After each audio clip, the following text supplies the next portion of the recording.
আসসালামু আলাইকুম সবাইকে। আজকে আমি রান্না করে দেখাবো মুড়ি ঘন্ট, মাছের মাথা দিয়ে মুগের ডাল। প্রথমে একটা পাত্রে আমি কিছুটা তেল দিয়ে দিলাম। তেলটা গরম হয়ে আসলে কেটে রাখা পেঁয়াজ দিয়ে দিলাম।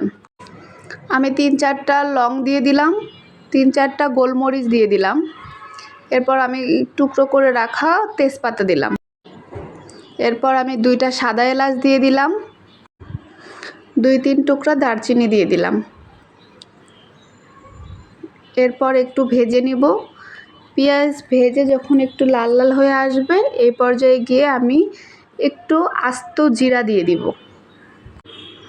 আমি আরেকটু ভেজে নিব। ভেজে নেওয়ার হয়ে গেলে যখন দেখব পেঁয়াজটা আরেকটু লাল হয়ে গেছে, তখন আমি একটু পানি দিয়ে দিব। এখন আমি অ্যাড করব গুঁড়া মশলা।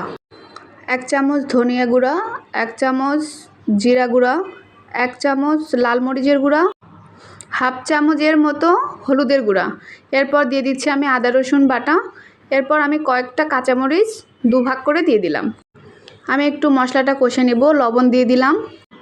যখন দেখব তেলটা উপরে উঠে গেছে মশলা থেকে, তখন বুঝবো এটা হয়ে গেছে। এই পর্যায়ে গিয়ে আমি আগে থেকেই ভেজে ধুয়ে রাখা ডাল দিয়ে দিব। ডালটা দিয়ে দিলাম। এরপর আরেকটু ভেজে নেব। আমি একটু নেড়ে দিচ্ছি। কষানো হয়ে গেলে আমি পানি দিয়ে দিব পরিমাপ মতো, ডালটা যেন ঠিকঠাক মতো সিদ্ধ হয়ে যায়।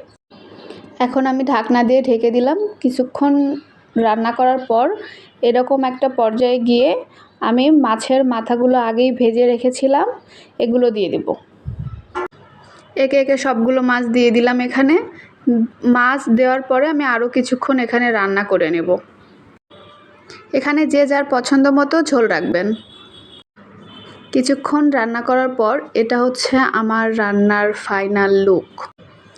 আমি খুব বেশি একটা ঝোল রাখিনি, তবে এটা খেতে খুব মজা হয়েছিল। আপনারা বাসায় অবশ্যই ট্রাই করবেন। কেমন লাগলো আপনাদের অবশ্যই আমার কমেন্ট সেকশনে জানাবেন।